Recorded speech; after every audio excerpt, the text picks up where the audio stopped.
Hi, it's Kyle. One note before we get started, I was not in my home studio for this recording, so my microphone is different and my sound quality is a little off, but I hope you enjoy the content. Here we go.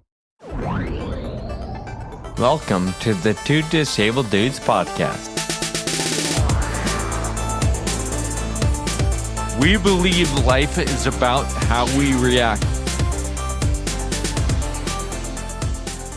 Welcome to the Two Disabled Dudes podcast. We are live for the 8th time. This is our 8th live episode. We started this season a few months ago, and we're having a lot of fun.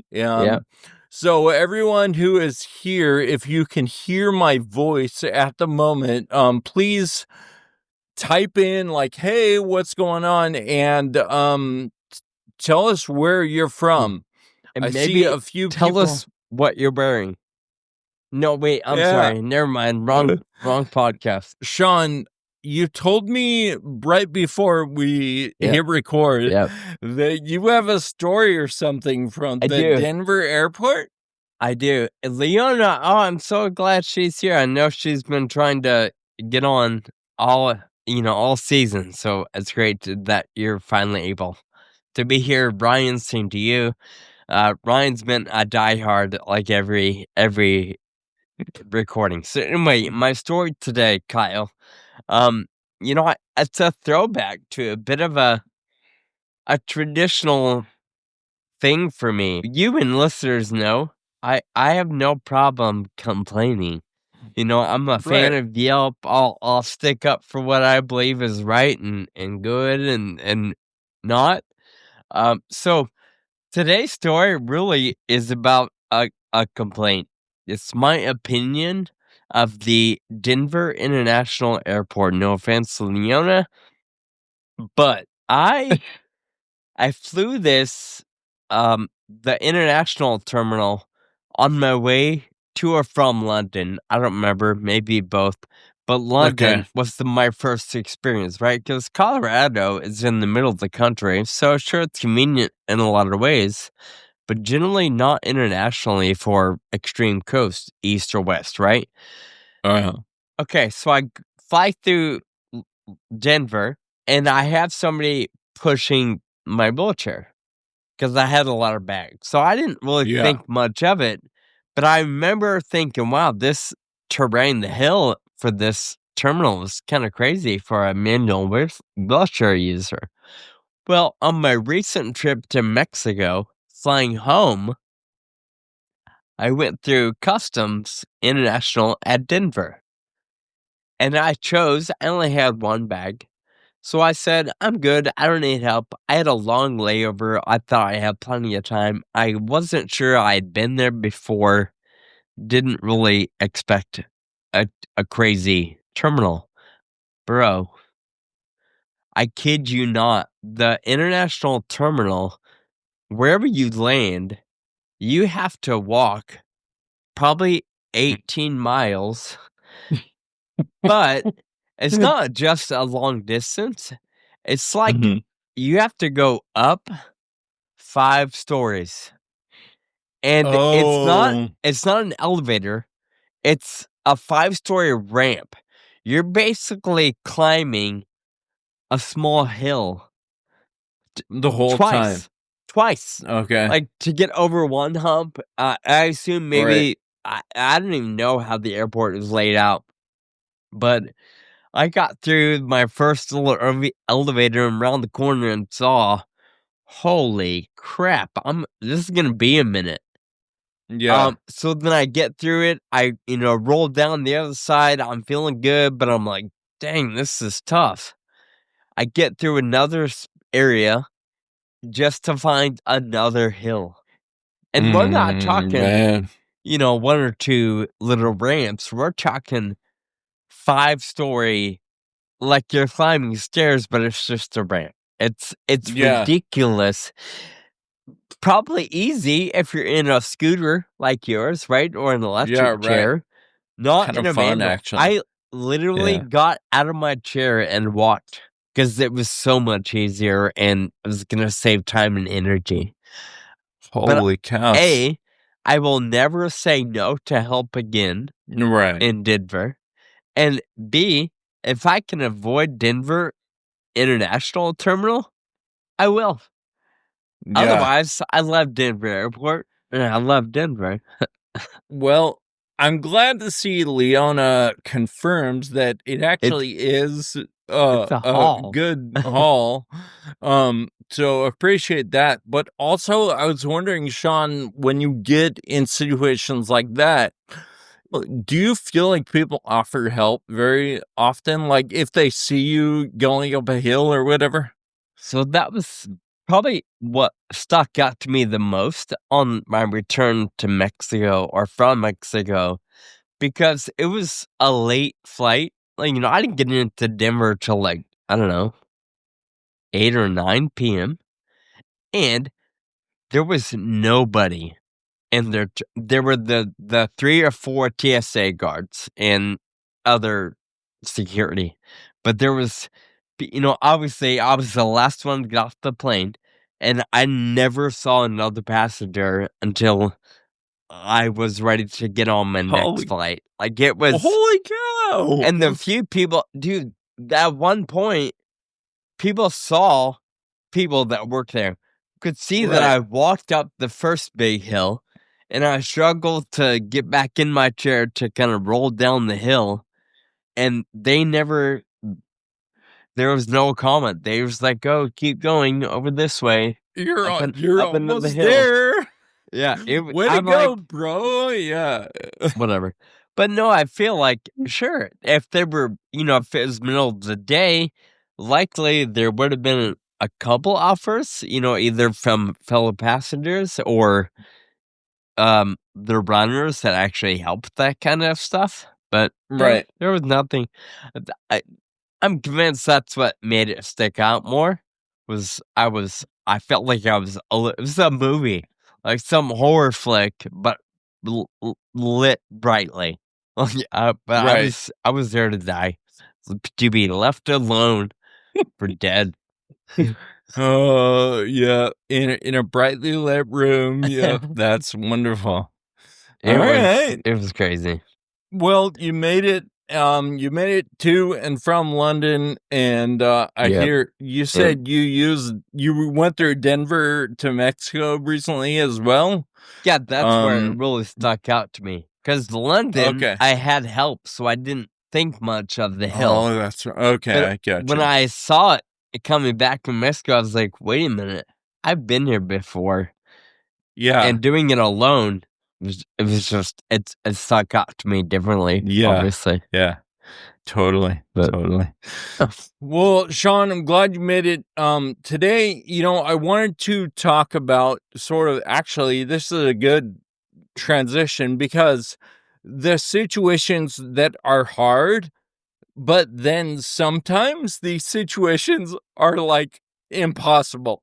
And so, where's the line between like what's hard and what we literally can't do? And sometimes disability, it presents situations where your body just says, nope, can't do that. Done. Yeah. I wanted to talk about a couple of examples of that, and maybe if your mind's going, I have a few in my mind. Our journey since we were diagnosed, and maybe as the disease progresses a little more, we encounter situations where our disability is like, no, dude, you are not doing that. And how does that affect us mentally and socially? And we've had similar conversations like this in the past, of course, but I kind of wanted to talk about a couple situations, maybe examples of this that you've had in your life. First, I might share one because I was thinking about it today. That I grew up hunting in Northern California with my dad and my brother, and we had a hunting club that we belonged to, and it was like in the Lincoln area, in the Central Valley of California. We would drive like an hour and a half, 2 hours to get there in my dad's little tiny S10 pickup. We belonged to this club with like a number of other people, and it was like 150 acres. And it was between the Bear River and the Dry Creek, and the confluence of those two creeks was on the property. And so it was an amazing place. Like, we would go there and walk around. I mean, and it was behind a locked gate. So we'd go in there, lock the gate, and we had 150-acre playground basically to do whatever we wanted, you know? So it was really cool. But that's when I first that's when I remember noticing FA, but at that point, I obviously didn't know what it was. Sure. I was 10, 12 years old, and in hunting, for us, we would walk fields for hours, like 3-4 hours, and not see anything. Sometimes it was a good day, and we would, we would stir some stuff up. But a lot of it was just being out there and just walking around and seeing what's going on. And fishing. Half the battle not battle, but half the fun's just sitting out in the water. I'm like, this is not fun. But being in your own head, saying a few words to each other every once in a while, right? But so when we're walking for hours, my brother and of course my dad would be just chugging along, and I'd be like, "Why do I feel like crap? Like like my legs are feeling really heavy and whatever, like, and I just could not keep up." And obviously at that point I didn't know, but I can confidently say now that was the FA showing face, but we didn't know what it was. So anyway, we went hunting today, and I stayed in my wheelchair, and I was just on the road. And it was a spot where I could be close enough. I saw my little nephew, he's 10, and I saw him shoot a pheasant. So that was really cool. We got to go out there today, but that was kind of the first time where, and I guess in hunting, we go dove hunting too. And so we'd go every single year, and year after year, I would see myself decline in first, all right, I can't walk up and down these hills. Next, okay, I can't hit anything. If a bird flies, I am not going to hit it. All right. And so now I don't even shoot anymore. I don't go out in the field and walk with people anymore. And so the experience is much different, but, it was a number of situations where I was like, all right, I literally can't do this. And I feel like I'm going to hold people back if I try to keep up. Those are sort of the objective lessons that we learn about our disability and its limitations, right? And how we need to obey because at a certain point, there's no amount of effort that is going to overcome the disability that we have. Sure. In a lot of aspects. So that's one example. I wanted to tell another one real quick before do you have one in mind that you could share? Not quite as clearly as, a realization. Sure, there've been realizations, but more of a looking back, and now I understand. But nothing in the moment, like the hunting where you start to realize something's not right. But I have a couple coming to mind. Okay, check this out. I go, my friend Cole, and he was a a river rafting guide, and he had a boat. So we would go rafting with Cole. And we went out with a bunch of friends. I think it was in college, so I was still on my feet. And we're at the very beginning, and we're pumping up the raft. Everybody's helping out, and we're pumping it up on land. And then you have to carry it, 25, 50 yards down to the water. So the way you carry it is you get 5 people, and you put it above, on your head. And you walk with it on your head out to the water. And so I'm like, all right, I'm not gonna, sit on the side and let everybody else do the work. So I get up, and I'm, one of the 5 people, 5 or 6, and I've got this butt on my head, and we're walking out.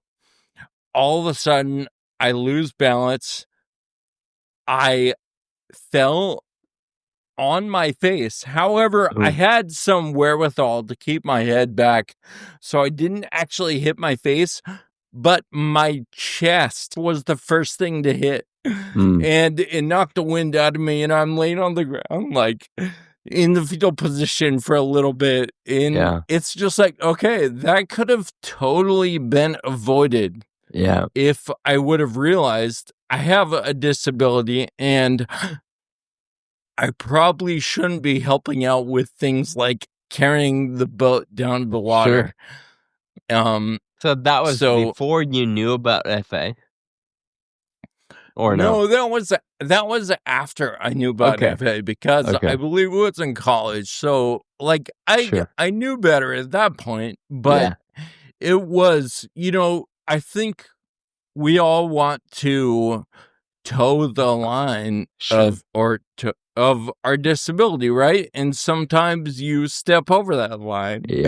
And it's unpleasant. And so that was one of the things I learned in that moment, in that very specific situation. And it's probably not just towing the line. It's probably, I would imagine, at least for me, it's trying to figure out what you can still do. I push the envelope maybe more so 5-10 years ago than I do today. I know more. I understand my limitations.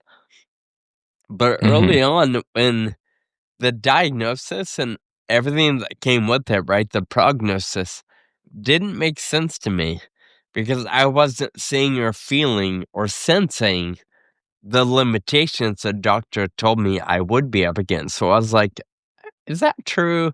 So I would toe the line or push the envelope to really find out if that was true for me. Right. So I don't, there were no moments of aha, oh, I get it. I would say big things like the femur injury, that was stupid. Okay. The few that come to mind for me are related to work. When I first started at my job, I was an overnight, or I always say graveyard janitor. And in our business, we prepare food every day. In raw meat, deli, coffee bar, bakery, except we do a lot of stuff from scratch. Well, in doing that, if you want to be a world class, you've got to clean and sanitize every piece of equipment every single day. So we would do that every night, and I was a part of that team, and I loved it. But Kyle, that required, I was the lead for the meat department, so I would go into work at 9 o'clock, and I would almost put on this water poncho, because we were going to be hosing all night long. So to stay dry, when you're ready, you put on this poncho, you put on these huge rain water boots, because you're just going to be in soap and water all night long. Like you were on a crab boat or something. Yeah, exactly. and not there's that, but then we took all of the equipment apart, like nuts and bolts, we laid it all out, we hosed it all down, sanitized it, put it back together. So you can imagine that required, and the whole time walking around in soapy water. Yeah. There's no way I could do that today. That does not sound fun. Yeah. Exactly. No. So when I first started, it was a good 3 years after diagnosis. So it wasn't really impacted quite yet. It was kind of noticeable here and there, but it wasn't as prominent as it is today. Of course, now I look back and I'm like, there's no way. Like, even right now on dry land, I've got to hang on to something for every step. Like, it's not very common that I take 4 or 5 steps or even 2 without some sort of brace. So that comes to mind. There was also a point where I, finally I'm out of that position, and now I'm up front. I'm a manager, and at the end of every day, we take the tills, the cash drawer, and you take them out of the register and you lock them up in an office. Well, that meant carrying these tills upstairs. Yeah. And I did that for a couple of years, maybe several, 5 or 6 years. But there's no way I could, and it was, I'd carry 4 or 5 at a time. Now I could probably do one, wrap around it and handrail with one hand, but there's no way it would be efficient. It would take forever. So sure, there are a couple things that I look back on and be like, okay, although I wish I could do it, I understand that it's my condition that holds me back, so I don't beat myself up too much on that kind of stuff. Right. There's something that you've mentioned several times in conversation too is the fatigue was the first thing that sort of drove you to get a diagnosis. And so I don't know, in college, right? Like staying out with friends late night or whatever. Yeah, it was you've mentioned that before. College. Yeah, right after college I started to notice I would, in the work life, be sitting in meetings all day and then be like, oh, this is a drag. Although the material and the information discussion was interesting to me, really, it stuck out to me because a bunch of us went to a conference for, 3 days. And every day, I'm barely hanging on after the first couple hours. I'm like, I just want to take a nap. And that's when I started thinking, this is not normal. Like, I drink coffee, I drink Red Bull. This should not be a thing. Yeah.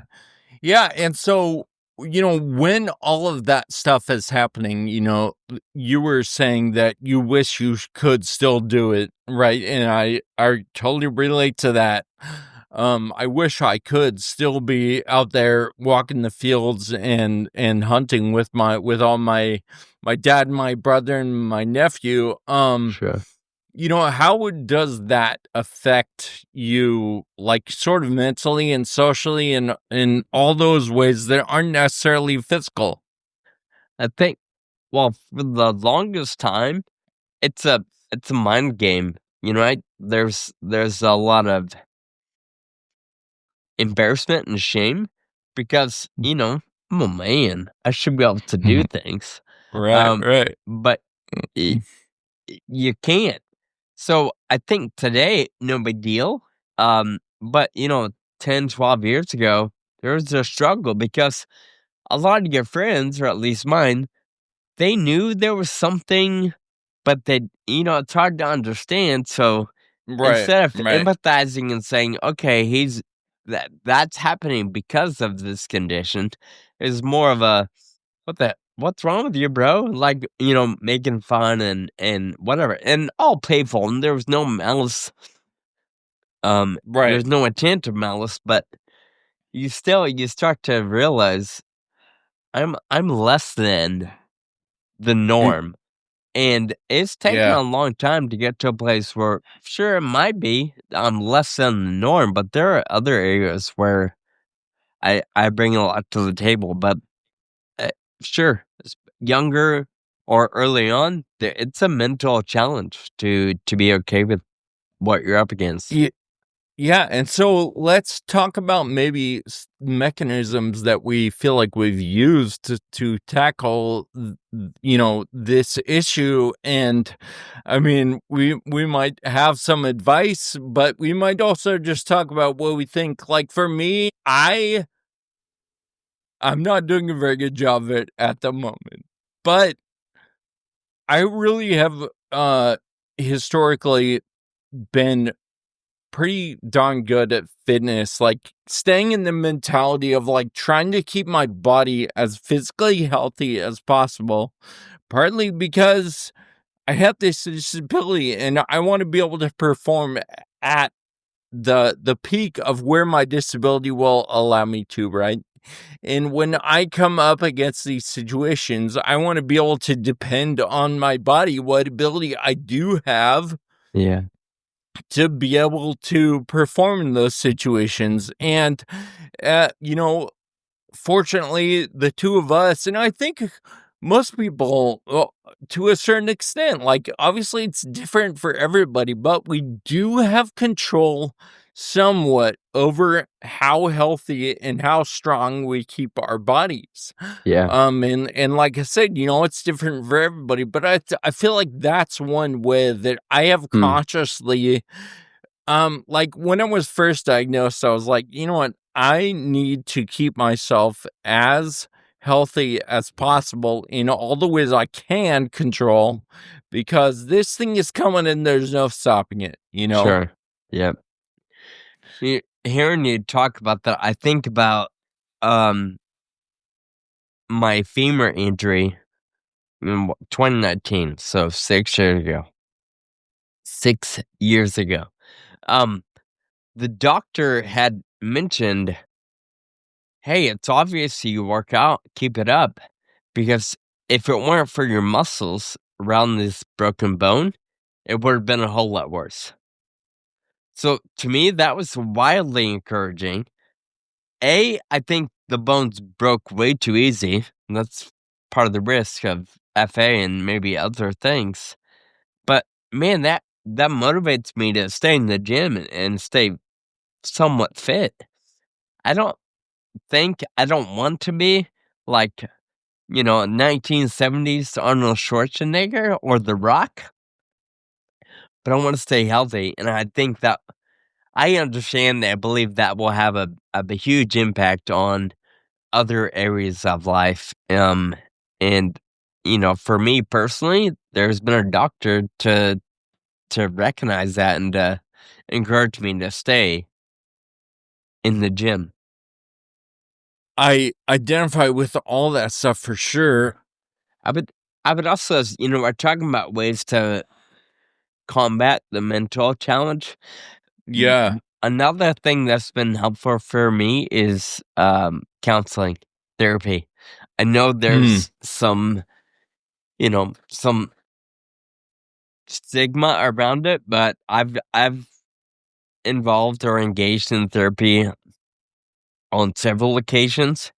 Generally short term, like, specific, here's the thing I want to work on, not ongoing for, 10 or 12 years. But even in those, 6-month, 8-month, 1-year sessions, it's been eye-opening and very helpful. And of course, having friends that get it and are willing to help figure it out with you, not fix it, not give you advice, but just listen and encourage you along the way. Those relationships have been wildly helpful over the years as well. Yeah, there's such power in hearing yourself say whatever you're thinking, right? You can live in your head and talk to yourself in your head for days or ever. Yeah. And but saying it out loud, you're like, "Oh, that's what I really think." Yeah. I also picture, because I've done some therapy as well, and I picture my therapist like on Zoom, and I'm ranting or talking heavily about something, and then he like doesn't even react. Yeah. It doesn't say anything, and then I'm like, oh, that tells me that They're like, maybe I don't need to spend so much time worrying about this thing. Yeah. And so getting some, even if it is no reaction, but getting some reaction, some feedback from somebody else and hearing yourself say things out loud, I think is really important. The principle that's coming to mind hearing you say that is silence. It's powerful, whether it's silence by yourself or silence from somebody else when you're arguing, or in a response of silence, or just sitting in your own thoughts, or with your therapist, for example. Silence has more of an answer than I think we give credit for. Yep, I agree. I want to go back to something you said earlier. You were talking about therapy, but you also mentioned talking with people, just with a friend, and hearing it, being able to have a relationship with a friend where you can say things out loud, even if they need to not react sometimes because you're saying something that doesn't deserve any response.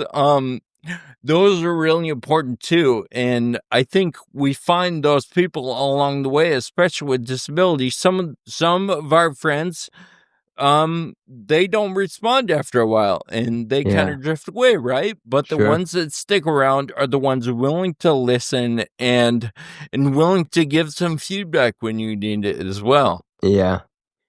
A lot of what I follow commercially, if you can call it that, on social media are those kind of encouraging thought processes behind a perspective or a system.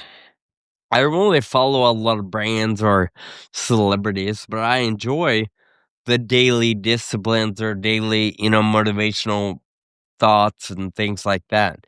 And one particular one I watched the other day, I couldn't tell you anything about it. I would have a hard time finding it again. But they talked about how life just changes over the years for everybody, right? Sometimes we're blessed to have those high school friends that are with you until the day you die, right? They're just a part of life forever. But then other times things change. You get new friends as you get married and start having babies, or maybe get a new job, or even into retirement. There's new friends every stage of life. And when the old friends maybe fade out or disappear, it's not necessarily because they don't like you anymore. It's just life for you and life for them. It's just going different ways. And to me, it's obvious when you have one of those friends that you don't talk to all the time, that maybe also haven't seen in a few years, then all of a sudden you reconnect and it's like a day never passed. Totally. You're laughing, you're joking, and it's just that. good for the heart and good for the mind. So anyway, I don't know where that came from, but no, I agree. Reinforcement on the concept of friends and how they change over the years. I wanted and to don't take check that out. personally. That was kind of the point of the message, right? Yeah. Sorry, at least the message I watched, it was don't be yourself up because that one friend you really liked kind of disappears. Instead, recognize that maybe stuff in their life just they don't have the capacity like they used to, and it's not necessarily your fault or because of you. Sorry, I cut you off. Yeah, I think it's hard to not feel an emotion around something like that, right? But oftentimes the more we can stay objective and just feel like, all right, this is what's happening, this is how things go, and kind of move on and learn from it. I wanted to go back to the chat because Ryan wrote a funny thing when we were talking about the things that our disability holds us back from. He says, I won't climb a ladder or use a chainsaw. And I'm grateful for that, Ryan. Yeah. Thanks for protecting yourself. Obviously a ladder and a chainsaw is a great tool for most people, but when you have a disability like Friedreich's ataxia or something else, stay away from chainsaws. Yeah, I'm not. I think twice before I use the ladder. I might still use one here and there, but there has to be some really serious decision making before I step on that ladder. Yeah. I also wanted to see if Leona might have a couple more sentences about, she put in the chat, less than is a powerful concept. And, I think that we can agree that's true. And I just wanted to see if Leona might have a couple more sentences around that one. I also am looking. She says, Kyle, keeping your focus on what factors are within your control is a good perspective and a good reminder for all of us. And I appreciate that because this conversation applies to everyone, whether you have a disability or not. We all have things we can't do. We all have limitations that physically our body will not let us do. And so, paying attention and to those things is important for anyone, disability or not. True that. So Leona and Ryan have got a good conversation going there. Appreciate that. Sean, we've been going for a good while here. I want to wrap up with a few takeaways from our conversation. So I'll give you a couple minutes, just kind of think about that. Okay, but before you wrap up, Leona responded to your question. Oh, I did not see that. Thank you. She writes, when we feel less than, which is something I said a little bit ago, it impacts us deeply. Wrestling with that feeling and letting go of it is good growth. And I know I can expand a little bit. For me, in my opinion, there's no such thing as somebody being less than somebody else. But the reality of it is, we're humans. So we all think that at some point, right? Somebody else is prettier than you. Somebody else has more money than you. Somebody else is taller than you. Or whatever the case may be. So sure, right. I don't think less of other people that are in a different spot than I am. But man, it's really hard to accept that for myself when I realize it's hard for me to vacuum my apartment today, and it wasn't 5 years ago. So I feel less than, because that shouldn't be hard, So it's certainly a mentality we have to wrestle with. And I love Leona's perspective of sit in it, wrestle with it. That's good, because hopefully growth will come out of that. Yeah, I agree. Less than is a comparison. Yeah. You can only be less than if there's something greater, right? You mentioned you could vacuum 5 years ago, but it's a lot harder now, or maybe you can't. And comparing ourselves to ourselves, I think, is something different than comparing to other people, right? Sure. And comparing to ourselves can be really hard because we're losing things that we could do. But I also like the part of Leona's comment that says letting go of it is good growth. Because, one of the things that you mentioned is that you don't believe that one person is greater or less than another. And I definitely agree with that on a certain level. And I think it takes, like, objectively, there are things like vacuuming or running or, physical things that are different between people. And we can easily judge them as greater than or less than. Sure. But letting go of that and not necessarily using that measuring stick of less than or greater than and just letting it go. I really like that perspective. I heard a quote the other day, and I can't find it right now, but it was somebody's probably gonna know it. It was a famous person. I remember that, but on my little quick search just now, all I'm finding is comparison is the thief of joy, and it looks like Theodore Roosevelt said that, and that just goes to that whole concept of comparing yourself to other people. It's one thing to recognize that you change, your ability changes over time, and wrestling with that is in and of itself a challenge.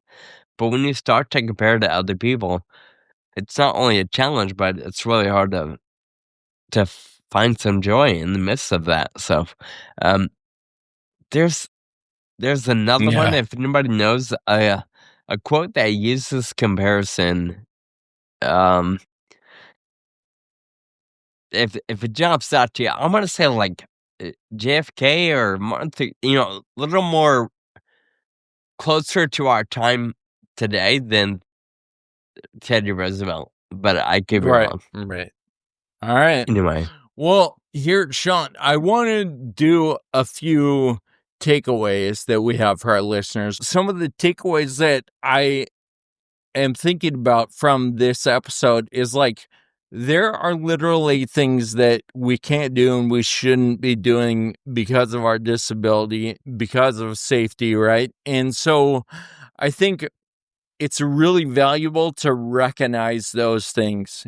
And as much as we can, take the emotion out of it and see things objectively and maybe have a little bit better understanding of where that line is so we can help ourselves do the things that we can and not do the things that we can't and it shouldn't be doing. So really listening to our bodies and observing the situations that we get ourselves into, I think is really important. Yeah, I like it. I think another big takeaway was, therapy, like saying things out loud, having friends that are going to give you valuable feedback or not even feedback, just listening, and so I think that was another thing that I took away. Another one other one that we just talked about was letting it go. There's so many things that we can get ourselves wrapped up in emotionally, especially with disease when it's limiting our physical abilities and it seems like it's forcing friends or loved ones sometimes out of our life. And, sometimes letting those things go and moving on is a valuable way to grow, as Leona put it. Generally, it's not easy though. I agree. Change is difficult. Leona also shared a quote. Eleanor Roosevelt, she shares, "No one can make you feel inferior without your consent." I love that. Yeah, I love that too. Thanks for sharing that one, Leona. Then we don't have to only blame, we can take responsibility for part of that situation as well. Yeah, I love that. Yeah. Sean, let's move on to thank you notes. As our listeners know, both you and I recognize the power of gratitude and we like to express it in every episode. Do you have a thank you note today? Yeah. I've said thank you to my day job before, but I'm doing it again.